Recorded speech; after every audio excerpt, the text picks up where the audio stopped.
The great law of analogy rules our understanding of cosmos. As a matter of fact, it's an organizational principle at least in our cosmos. We don't know what the algorithm of another universe might be, but at least for us it seems to hold. And a more specific application of that law of analogy is called the law of correspondences. And what it means is that for each whole, perceived whole, within this cosmos, whether it's a tiny wholeness or a greater or still greater, there is going to be a similitude. There is going to be a similarity. The lesser will reflect in all its parts and relations the parts and relations of the greater.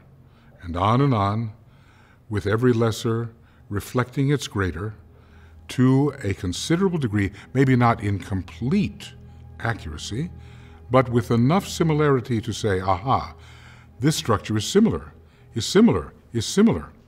And so when we want to understand the great cosmos, we study ourselves, because we are a microcosm, a tiny but fairly accurate expression of the structure of that greater whole we call the macrocosm, the great cosmos. And it even works the other way.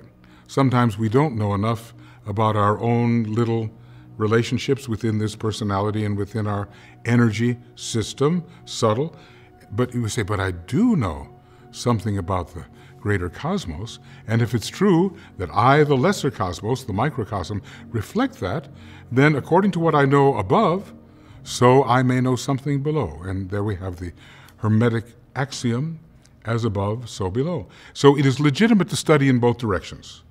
One can study the greater, and one can study the lesser with a good reflective light thrown upon the one that one is uncertain of. So that's the way the cosmos is put together, holographically, so that the lesser ever reflects the greater ad infinitum, except you don't have an infinitum because universes, as far as I understand, are finitizations, and they do have a finitude about them, and it doesn't go on forever.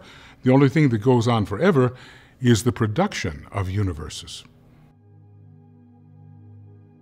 When we think about the as above, so below principle, really the way we can get our heads around it is to understand that one of the most important ways of learning the esoteric philosophy is through the law of correspondence and the law of analogy, and that everything has a correspondence to something else. And for instance, if there's a correspondence between my mind and the mind of the greater life that I'm a mere cell within, there's a correspondence between my heart and the heart of the planetary logos, the being that ensouls the whole the whole planet. There's a correspondence between my will and the will of the logos. And so a lot of correspondences are used to try to teach this philosophy.